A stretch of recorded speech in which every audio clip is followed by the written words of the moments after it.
जय श्री राधे। ब्रज अनुरागी ठाकुर श्री घनश्याम दास जी का जीवन चरित्र। सारंगी साधना को विराम। एक बार श्री ठाकुर जी गोरखपुर में अपनी कुटिया में बैठकर सारंगी बजा रहे थे। उसकी मधुर ध्वनि सुनकर कुछ श्रोता वहां एकत्रित हो गए। संयोग से पूज्य श्री भाई जी उस ओर आ गए। श्री ठाकुर जी की कुटिया पर उनकी दृष्टि पड़ी। सारंगी साधना को भजन में विक्षेप जानकर उन्होंने श्री ठाकुर जी से एकांत में कहा, भैया, क्या तुम्हें मालूम है कि यह वाद्य किन लोगों के बीच प्रचलित है? नाचने गाने वाले लोग इसे मनोरंजन के लिए संगीत की महफिलों में बजाते हैं। हमको कहाँ प्रदर्शन करना है? तुम तो इसे बाबा के कहने पर ही बजाया करो। लोग क्या समझें? वे तो तुमसे बजाने के लिए आग्रह करेंगे ही। श्री ठाकुर जी श्री भाई जी का आशय समझ गए और उसके बाद सारंगी को सदा के लिए पेटी में बंद कर दिया। न तो पूज्य बाबा ने कभी कहा और न ही इन्हें समय मिला कि स्वांतः सुखाए बजाएं। इस प्रकार इनकी सारंगी साधना का सदा के लिए विराम हो गया। पूज्य श्री राधा बाबा के श्री चरणों में निवेदन करते हुए एक बार श्री ठाकुर जी ने अपने लिए कुछ साधनात्मक निर्देश प्रदान करने की प्रार्थना की। तब पूज्य राधा बाबा ने कहा, तुम्हारे लिए नियम के बारे में मैं पिछड़िया श्री कृष्ण से पूछकर बताऊंगा। दूसरे दिन पूज्य राधा बाबा ने श्री ठाकुर जी से कहा, ठाकुर, श्री कृष्ण ने मुझे इंगित करते हुए कहा है कि यह बालक पूर्व जन्म में पर्याप्त साधना कर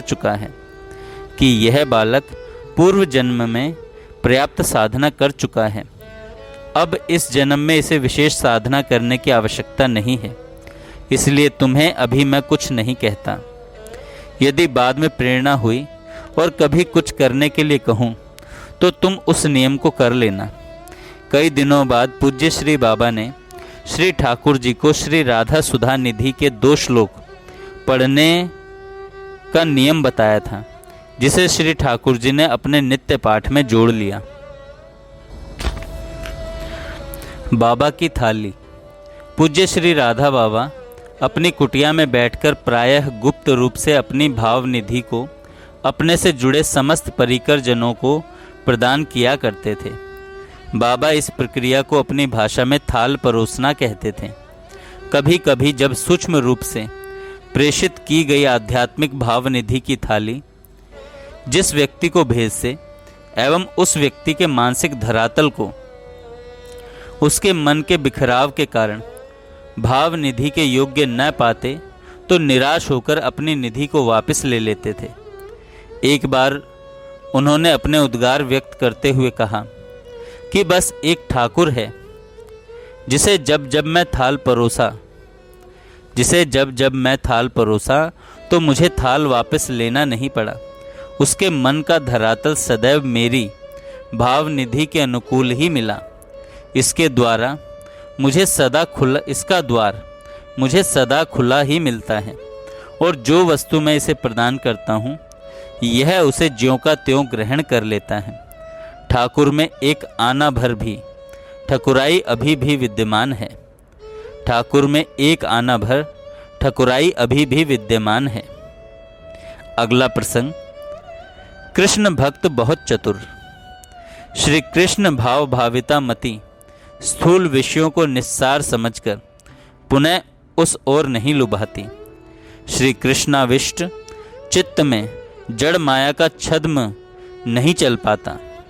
जैसे भुने हुए चने को पानी से सींचा जाए तो भी उसमें अंकुर नहीं फूटते, ऐसे ही जो साधक सिद्ध महापुरुषों के अनुगत्य में रहकर अपने मन की सूक्ष्म अति सूक्ष्म गतिविधियों का निरीक्षण करता है, उन्हें नियंत्रित रखता है, अपनी बुद्धि की एक एक वृत्तियों से भगवान के मधुर श्री अंगों का पूजन करता है, भला उसके कृष्णाविष्ट चित्त को जागतिक आकर्षण कैसे प्रभावित कर सकते हैं? जब श्री ठाकुर जी गीता वाटिका गोरखपुर में सघन वृक्षों व झाड़ियों के मध्य स्थित अपनी एकांतिक कुटिया में भजन करते थे, उस समय की एक घटना है कि एक बार एक युवती उनके निकट आई। अचानक उसे वहां आया देखकर श्री ठाकुर जी को अटपटा लगा, किंतु गीता वाटिका में आने जाने वाली ही एक परिचिता होने से संकोचवश वे उससे तुरंत चले जाने के लिए न कह सके। उस युवती ने पहले इधर उधर की चर्चा शुरू की, किंतु व्यर्थ की चर्चा से श्री ठाकुर जी को अपने नियम व साधना में बाधा हो रही थी। बातों बातों में ही उस युवती ने यह कहा कि आपने भी विवाह नहीं किया है और मेरा भी विवाह नहीं हुआ है। उसकी यह बात सुनकर श्री ठाकुर जी तुरंत बोल पड़े कि तुमसे किसने कहा कि मेरा विवाह नहीं हुआ? मैं तो विवाहित हूँ, मेरे 3 बच्चे भी हैं और एक लड़की और 2 लड़के हैं। यहाँ तो मैं गृहस्थी चलाने के लिए पड़ा रहता हूँ, इसी बहाने मुझे खर्चा पानी मिल जाता है। श्री ठाकुर जी की बात सुनते ही वह युवती अवाक रह गई। उसने कहा, अरे बाप, अरे आप क्या बात कह रहे हैं? मुझे तो मालूम था कि आप अविवाहित हैं। श्री ठाकुर जी ने कहा, हाँ ठीक ही मालूम था, क्योंकि यह बात अभी तक मैंने किसी को भी नहीं बताई। अब तुम्हारे पूछने पर मैं सच्ची बात तुमसे बता रहा हूँ। श्री ठाकुर जी विवाहित हैं, इनके 3 बच्चे हैं। यह सुनकर वह युवती तुरंत उठकर चली गई। कुछ देर बाद श्री ठाकुर जी पूज्य बाबा की सेवा में पहुँचे तो पूज्य बाबा ने श्री ठाकुर जी से प्रश्न किया, ठाकुर तुम्हारे पास अभी कौन आया था? श्री ठाकुर जी बोले, बाबा यह अमुक आई थी। पूज्य बाबा बोले, हाँ वह अभी अभी यहाँ से होकर गई है। भैया वह तो कह रही थी कि ठाकुर जी का विवाह हो चुका है, उनके 3 बच्चे हैं। क्या तुम उससे झूठ बोले? श्री ठाकुर जी ने कहा, बाबा मैंने सच ही कहा था। बाबा बोले, क्यों भैया, तुमने ये बात हमें तो कभी बताई ही नहीं। तब श्री ठाकुर जी ने हंसते हुए कहा, बाबा आपने ही एक बार बताया था, वही बात मैंने कह दी कि पुरुष और प्रकृति ये 2 ही इस देह के कारण हैं। उस पुरुष का माइक प्रकृति से संसर्ग हुआ, तभी तो वह जीव भाव को प्राप्त होकर संसार में भटक रहा है। तब प्रकृति स्त्री हुई कि नहीं? मन, बुद्धि और चित्त ये ही उस प्रकृति के विकार हैं। तो फिर ये संतान हुई कि नहीं? बुद्धि लड़की है तथा मन और चित्त दोनों पुत्र हैं। श्री ठाकुर जी की बात सुनकर बाबा हंस पड़े और बोले, अरे वाह ठाकुर, बात तो तुमने बिल्कुल ठीक कही। तुम तो बड़े चतुर निकले। माया से पीछा छुड़ाने के लिए तुमने ये अच्छी युक्ति निकाली। बाबा का आह्लाद। सन 1965 में मथुरा में विख्यात श्री कृष्ण जन्म स्थान पर श्री भागवत भवन का शिलान्यास होना था। पूज्य श्री भाई जी एवं पूज्य राधा बाबा मथुरा पधारे थे। सभी लोग बिड़ला मंदिर में ठहरे हुए थे। श्री ठाकुर जी भी उनकी सेवा में उपस्थित हुए। श्री भाई जी ने श्री ठाकुर जी से कहा, ठाकुर तुम वृंदावन से जल्दी आ जाया करो और बाबा को संभाल लिया करो, क्योंकि ब्रज मंडल में आने के बाद बाबा बहुत ही अंतर्मुख हो जाते हैं। श्री ठाकुर जी को पूज्य श्री भाई जी का इतना संकेत पर्याप्त था। वे सवेरे की पहली बस से चलकर बिड़ला मंदिर धर्मशाला पहुंच जाते थे। दिन भर पूज्य बाबा की सेवा में रहते। एक दिन श्री ठाकुर जी ने बसंत राग में श्री राधा जी की रूप माधुरी में संबंधित एक पद का गान किया। पूज्य बाबा के भाव उद्दीपन के लिए किया। तेरी नवल तरुणता नव बसंत, नव नव विलास उपजत अनंत। पुलकित गोकुल कुलपति कुमार, मिल गयो गदाधर सुख अपार। इस पद को सुनकर पूज्य बाबा अपने भाव राज्य में डूब गए। भाव को प्रशमित होने में काफी समय लग गया। प्राकृत धरातल में आने पर पूज्य श्री राधा बाबा ने कहा, ठाकुर तुमने मेरे अनुरंजन के लिए यह पद गाया है। तुम्हारी यह भावना अत्यंत सराहनीय है। इस पद के माध्यम से मेरे ही स्वरूप का वर्णन हुआ। इससे मेरा अनुरंजन तो हुआ ही, किंतु अब मेरे परम अनुरंजन के लिए प्रियतम की रूप माधुरी का वर्णन करूं। तब श्री ठाकुर जी ने यमन राग में श्री कृष्ण की रूप माधुरी का वर्णन किया। मोहन मुखार विंद पर मनमथ कोटिक वारो रिमाई, जिहि जिहि अंगन दृष्टि परत है, तिहि तिहि रहत लुभाई।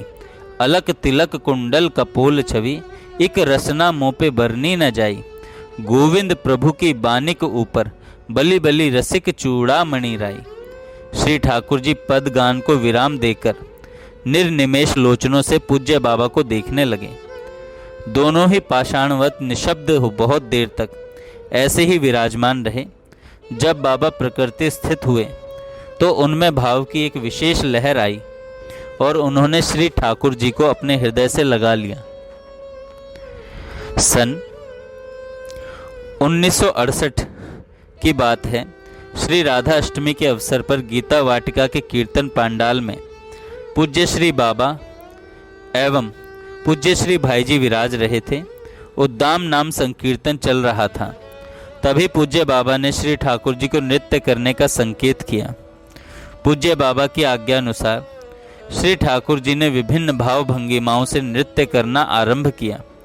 नृत्य करते करते श्री ठाकुर जी को देह का भान नहीं रहा। भावावेश में वे भूमि पर गिर पड़े। भक्तों ने उन्हें संभाला एवं पूज्य श्री भाई जी की गोद में लिटा दिया। पूज्य श्री भाई जी बड़े ही स्नेहपूर्वक उनके सिर पर हाथ फेरते रहे। थोड़ी देर बाद जब चेतना आई तो श्री ठाकुर जी पूज्य भाई जी से लिपटकर रोने लगे। काफ़ी देर बाद सामान्य हो पाए। लोगों के पूछने पर पूज्य श्री भाई जी ने बताया कि ठाकुर पर श्री राधा रानी की विशेष कृपा हुई है। श्री भाई जी ने बताया कि साक्षात दर्शन तो बहुत दुर्लभ है, परंतु यह भी एक विशेष प्रकार की अनुभूति है जो बड़े भाग्य से प्राप्त होती है। श्री ठाकुर जी ने उस समय अपने आप को पात्रों के मध्य सखी मंडल में पाया था। एक अन्य श्री राधा अष्टमी महोत्सव पर श्री ठाकुर जी ने गोपी वेश धारण करके नृत्य किया था, जिसमें उन्होंने नथ पहनी, कुंडल पहने एवं लहंगा चुंदरी धारण करके नृत्य किया।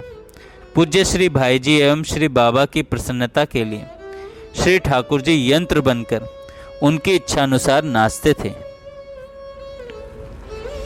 जय श्री राधे।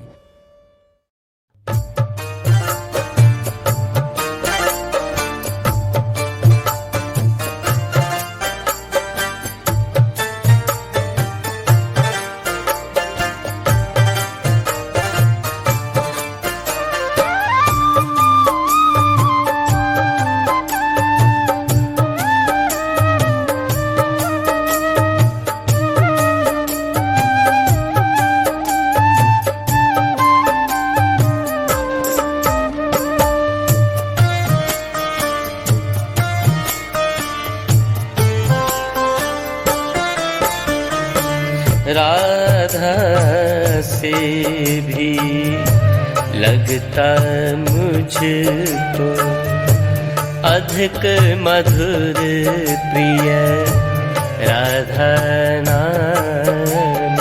राधा से भी लगता मुझको अधिक मधुर प्रिय राधा राधा शब्द कान पड़ते ही खिल उठती हियां कली तमाम। राधा शब्द कान पड़ते खिल उठती हियां कली तमाम। जय राधे जय जय राधे, जय राधे जय जय राधे, जय राधे जय जय राधे, जय राधे जय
निश्चित है मेरा प्रेम प्रपूरित राधा नाम। मूल नित्य निश्चित है मेरा प्रेम प्रपूरित राधा नाम। चाहे जो खरीद ले ऐसा मुझे सुना कर राधा नाम।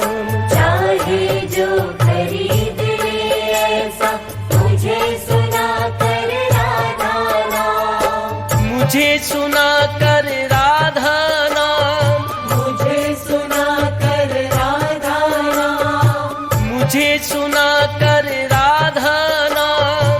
मुझे सुना कर राधा नाम। मुझे सुना कर राधा नाम। मुझे सुना कर राधा नाम। मुझे सुना कर राधा नाम। मुझे सुना कर राधा नाम।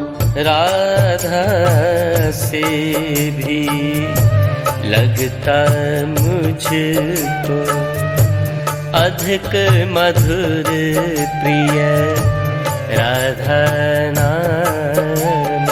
राधा से भी लगता मुझको अधिक मधुर प्रिय राधा नाम।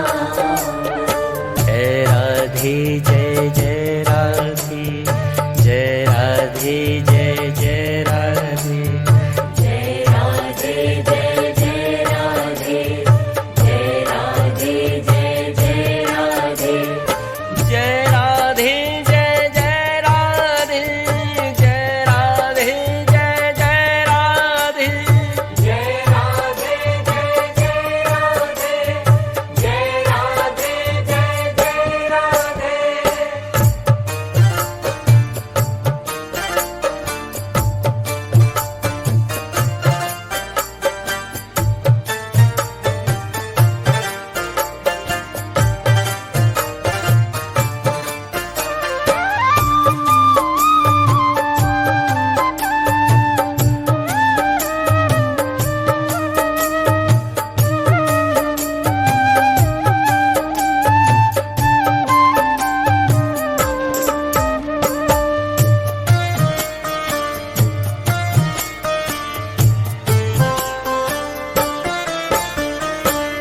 नारायण शिव ब्रह्मा लक्ष्मी दुर्गा वाणी मेरे रूप। नारायण शिव ब्रह्मा लक्ष्मी दुर्गा वाणी मेरे रूप। प्राण समान सभी प्रिय मेरे, सबका मुझ में भाव अनूप। प्राण समान सभी प्रिय मेरे, सबका मुझ में भाव अनूप।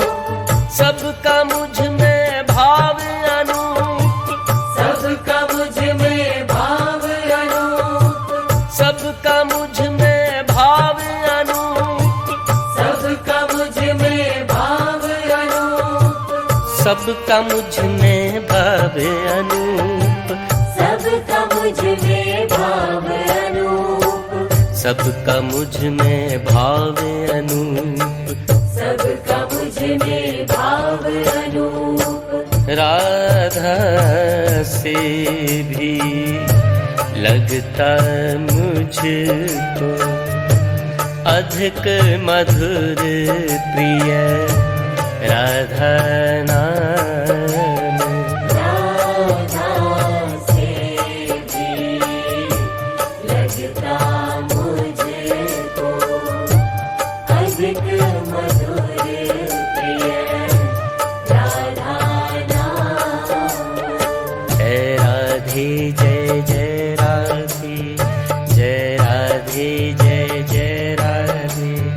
जय राधे जय जय राधे, जय राधे जय जय राधे।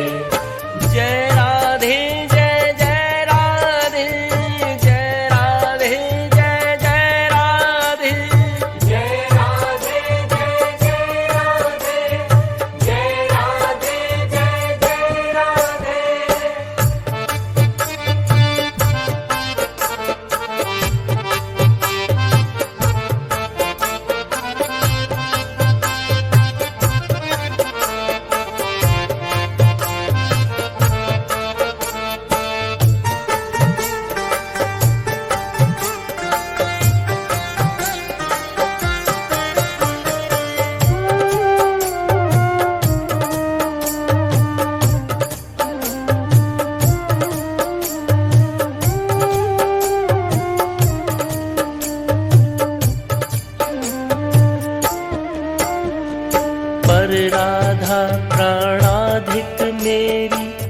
अतिशय प्रिय प्रिय जन सिर मोर। कर राधा प्राणाधिक मेरी, अतिशय प्रिय प्रिय जन सिर मोर। राधा सा कोई न कहीं है, मेरा प्राणाधिक प्रिय और। राधा सा कोई न कहीं है, मेरा प्राणाधिक प्रिय और।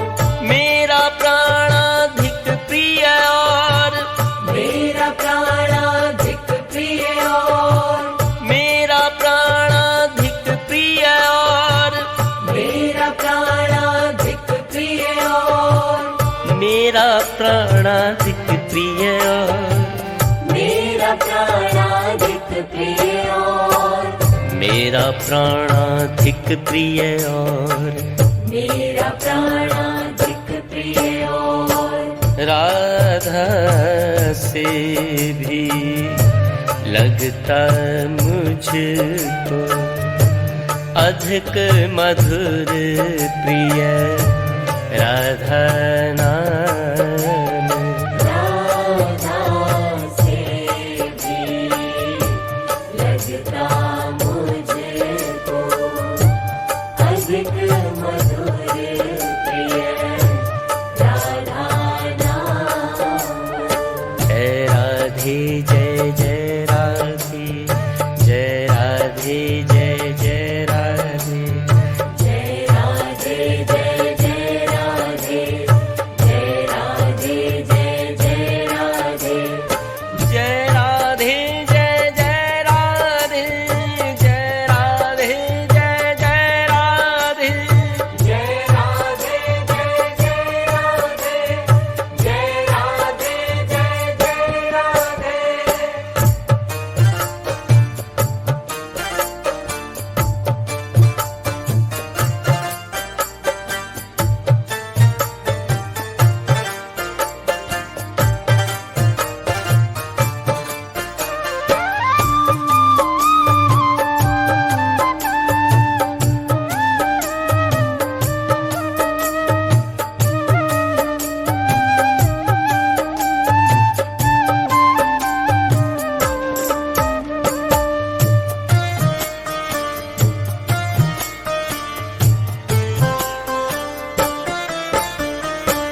अन्य सभी ये देव देवियां बसती हैं नित मेरे पास।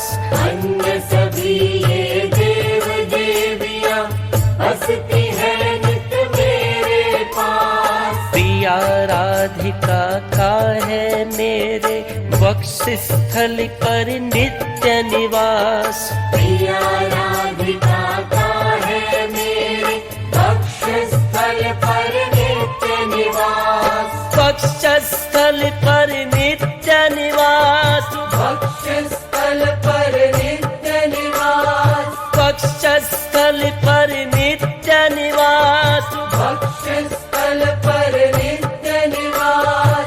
वक्षस्थल पर नित्य निवास।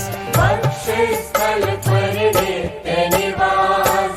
वक्षस्थल पर नित्य निवास। वक्षस्थल पर नित्य निवास।